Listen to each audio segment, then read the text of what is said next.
Hello everyone, कैसे हैं आप सब। मैं हूं सुनील और आप देख रहे हैं कौंसल मैथ्स। दोस्तों, आज की वीडियो में हम शुरू करने वाले हैं सीटेट 2011 का प्रीवियस ईयर क्वेश्चन पेपर। इस वीडियो में हम सीडीपी के 15 महत्वपूर्ण प्रश्नों को लेंगे। तो चलिए देखते हैं। पहला प्रश्न ये दिया है हमारे पास, प्राथमिक स्तर पर एक शिक्षक में निम्न में से किसे सबसे महत्वपूर्ण विशेषता मानना चाहिए। ऑप्शन है हमारे पास धैर्य और दृढ़ता, शिक्षण और पद्धतियों और विषयों के ज्ञान में दक्षता, अति मानक भाषा में पढ़ाने में दक्षता, पढ़ाने की उत्सुकता। दोस्तों, ऑप्शन नंबर ए इसमें हमारा करेक्ट आंसर हो जाएगा, धैर्य और दृढ़ता। ठीक है, प्राथमिक स्तर पर एक शिक्षक में निम्न में से किसे सबसे महत्वपूर्ण विशेषता मानना चाहिए, तो ये है हमारा ऑप्शन धैर्य और दृढ़ता। ऑप्शन नंबर ए इसमें हमारा करेक्ट आंसर है। अगला प्रश्न है हमारे पास, एक शिक्षक अपने लोकतांत्रिक स्वभाव के कारण विद्यार्थियों को पूरी कक्षा में कहीं भी बैठने की अनुमति देता है। कुछ शिक्षार्थी एक साथ बैठते हैं और चर्चा करते हैं या सामूहिक पठन करते हैं, कुछ चुपचाप बैठकर अपने आप पढ़ते हैं। एक अभिभावक को यह पसंद नहीं आता। इस स्थिति से निपटने का निम्न में से कौन सा तरीका सबसे बेहतर हो सकता है, तो ये बताना है। ऑप्शन है हमारे पास, अभिभावक को प्रधानाचार्य से अनुरोध करना चाहिए कि उनके बच्चे का अनुभाग बदल दें।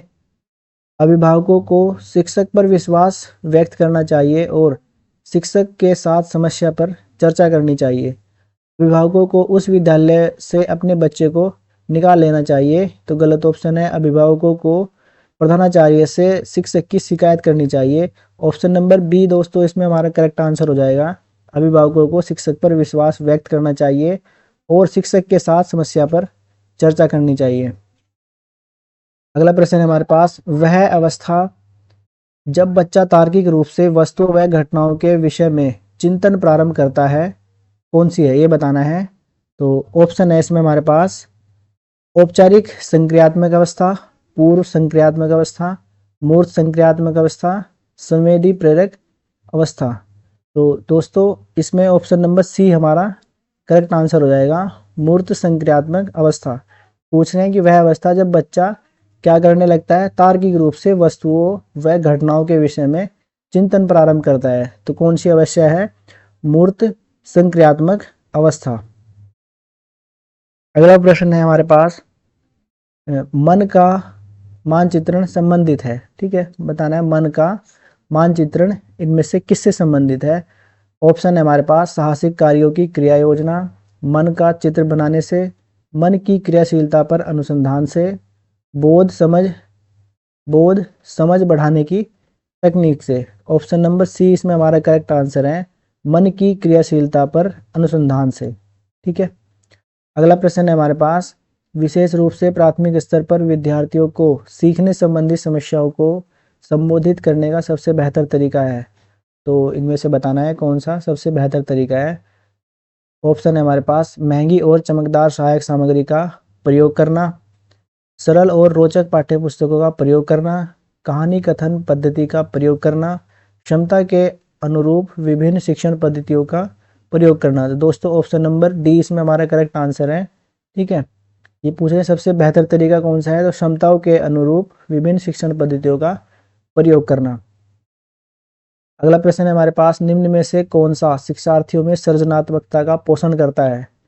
ऑप्शन है हमारे पास प्रत्येक शिक्षार्थी की अंतर अंतर्जात प्रतिभाओं को पोषण करने के अवसर उपलब्ध कराना, विद्यालय जीवन के प्रारंभ से उपलब्धि के लक्ष्यों पर बल देना, परीक्षा में अच्छे अंकों के लिए विद्यार्थी की कोचिंग करना, अच्छा शिक्षा के व्यवहारिक मूल्यों के लिए विद्यार्थियों का शिक्षण। तो दोस्तों इसमें ऑप्शन नंबर ए हमारा करेक्ट है ना, क्योंकि हमें क्या मिल रहा है, पॉजिटिव वर्ड मिल रहा है, अवसर उपलब्ध कराना। ऑप्शन नंबर ए इसमें हमारा करेक्ट आंसर हो जाएगा। पूछ रहे हैं सृजनात्मकता का पोषण कौन करता है, इनमें से जो शिक्षार्थी की अंतर्जात प्रतिभाओं का पोषण करने के अवसर उपलब्ध कराता है, वही क्या करता है, पोषण करता है। तो ऑप्शन नंबर ए इसमें हमारा करेक्ट आंसर है।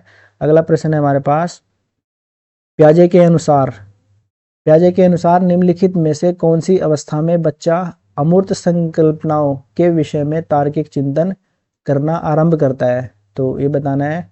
ऑप्शन है हमारे पास औपचारिक संक्रियात्मक अवस्था, संवेदी प्रेरक अवस्था, पूर्व संक्रियात्मक अवस्था, मूर्त संक्रियात्मक अवस्था। तो ये कह रहे हैं कि देखो वर्ड आ रहा है, क्या वर्ड आ रहा है कि कौन सी अवस्था में बच्चा अमूर्त संकल्पनाओं के विषय में तार्किक चिंतन प्रारंभ करता है। तो ऑप्शन नंबर ए इसमें हमारा करेक्ट आंसर है। कौन सी अवस्था है? 12 से ऊपर। ठीक है, क्या करता है? एब्स्ट्रैक्ट थिंकिंग हो जाती है तब जब बच्चे की अमूर्त संकल्पनाओं के विषय में तार्किक चिंतन करने लगता है 12 वर्ष से ऊपर। ऑप्शन नंबर ए इसमें हमारा करेक्ट आंसर है। अगला प्रश्न है हमारे पास, सीखना समृद्ध हो सकता है यदि, तो बताना है। ऑप्शन है हमारे पास, कक्षा में अधिक से अधिक शिक्षण सामग्री का प्रयोग किया जाए, शिक्षक विभिन्न प्रकार के व्याख्यान और स्पष्टीकरण का प्रयोग करें, कक्षा में आवधिक परीक्षाओं पर अपेक्षित ध्यान दिया जाए, वास्तविक दुनिया से उदाहरणों को कक्षा कक्ष में लाया जाए। दोस्तों ऑप्शन नंबर डी इसमें हमारा करेक्ट आंसर है। सीखना हमारा कब समृद्ध होगा, कब हमारी लर्निंग बेटर होगी? जब हम क्या करेंगे? वास्तविक दुनिया से उदाहरणों को कक्षा में लाएंगे। ठीक है, जिससे शिक्षार्थी एक दूसरे से अंतःक्रिया करे और शिक्षक उस प्रक्रिया को सुगम बनाए। ऑप्शन नंबर डी इसमें हमारा करेक्ट आंसर है। अगला प्रश्न है हमारे पास, निम्न में से कौन से कथन को सीखने की प्रक्रिया की विशेषता नहीं मानना चाहिए? तो नहीं वाला देखना है आपको, इसका ध्यान रखना है। सीखना एक व्यापक प्रक्रिया है, सीखना लक्ष्योन्मुखी होता है, अनअधिगमक भी सीखने की प्रक्रिया है, शैक्षिक संस्थान ही एकमात्र स्थान है। दोस्तों ऑप्शन नंबर डी इसमें हमारा करेक्ट आंसर है, क्योंकि क्या कर रहे हैं? सीमित कर रहे हैं। ठीक है, लर्निंग ऐसा थोड़ा ही है कि एक संस्थान ही एकमात्र संस्थान है जहां अधिगम प्राप्त होता है। तो ये हमारा गलत ऑप्शन दे रखा है इसमें, तो विशेषता नहीं मानना चाहिए किसको? ऑप्शन नंबर डी इसमें हमारा करेक्ट आंसर है। शैक्षिक संस्थान ही एकमात्र संस्थान है जहां अधिगम प्राप्त होता है। अगला प्रश्न है हमारे पास, पांचवी कक्षा के दृष्टिबाधित विद्यार्थी के पांचवी कक्षा के दृष्टिबाधित विद्यार्थी, तो बताना है कि विद्यार्थी के माता पिता और मित्रों द्वारा उसे दैनिक कार्यों को करने में सहायता की जानी चाहिए। बी है हमारे पास, विद्यार्थी के साथ कक्षा में सामान्य रूप से व्यवहार किया जाना चाहिए और श्रव्य सीडी के माध्यम से सहायता उपलब्ध कराई जानी चाहिए। के साथ है ना, दृष्टिबाधित विद्यार्थी के साथ कक्षा में विशेष व्यवहार किया जाना चाहिए, या विद्यार्थी को निचले स्तर के कार्यों को करने में छूट मिलनी चाहिए। दोस्तों ऑप्शन नंबर बी इसमें हमारा करेक्ट आंसर है, क्योंकि वे दृष्टिबाधित विद्यार्थी की बात कर रहे हैं। ठीक है, जो देख नहीं सकता तो उसको क्या करेंगे हम? श्रव्य सीडी के माध्यम से सहायता उपलब्ध कराई जानी चाहिए। उसको दिखाई नहीं देता है तो हम क्या, सुनने के लिए जो जिससे सुन सकता है वो, तो ऐसे सीडी का प्रयोग करेंगे। ठीक है, श्रव्य सीडी के माध्यम से सहायता उपलब्ध करानी चाहिए। ऑप्शन नंबर बी इसमें हमारा करेक्ट आंसर हो जाएगा। अगला प्रश्न है हमारे पास, निम्न में से कौन सा बच्चे की सामाजिक मनोवैज्ञानिक आवश्यकताओं के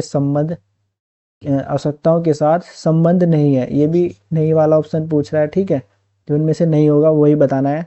तो ऑप्शन है हमारे पास, संवेगात्मक सुरक्षा की आवश्यकता, शरीर में अपशिष्ट पदार्थों का नियमित रूप से बाहर निकालना, सानिध्य संगीत की आवश्यकता, सामाजिक अनुमोदन अथवा सराहना की आवश्यकता। ऑप्शन नंबर बी इसमें हमारा करेक्ट है। ठीक है, कौन सा मनोवैज्ञानिक आवश्यकताओं के साथ संबंध नहीं है?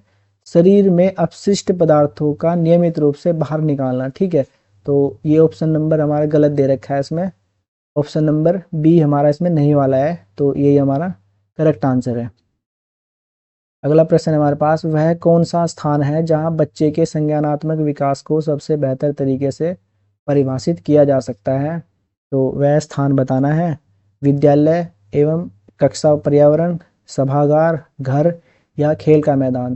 देखो संज्ञानात्मक विकास जो बच्चे का होगा सबसे बेटर, वो कहाँ पे होगा? विद्यालय एवं कक्षा पर्यावरण से होगा। ऑप्शन नंबर ए इसमें हमारा करेक्ट आंसर है।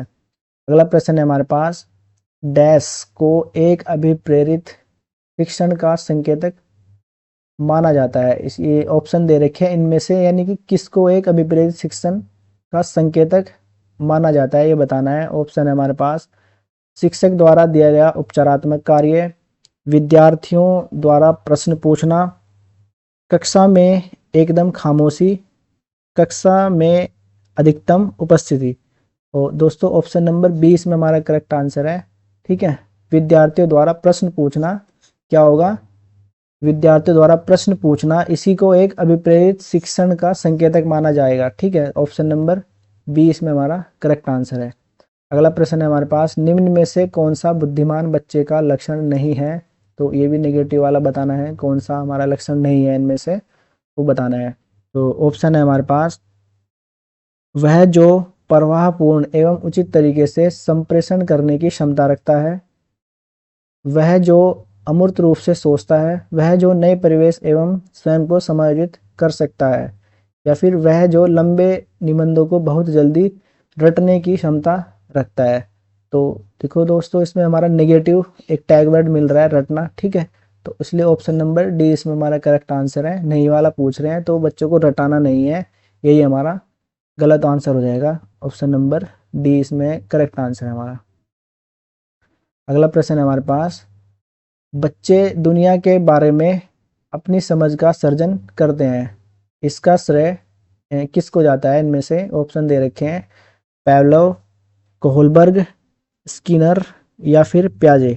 तो दोस्तों ऑप्शन नंबर डी इसमें हमारा करेक्ट आंसर है। ठीक है, क्योंकि प्याजे ने ये कहा है कि बच्चे दुनिया के बारे में क्या अपनी समझ का सर्जन करते हैं। किसने कहा है, प्याजे ने। तो ऑप्शन नंबर डी इसमें हमारा करेक्ट आंसर है। तो दोस्तों ये CDP के हमने 15 क्वेश्चन इसमें हल किए हैं, और इससे अगली वीडियो आपको शाम तक मिल जाएगी और उसमें हम अगले 15 प्रश्नों को हल करेंगे।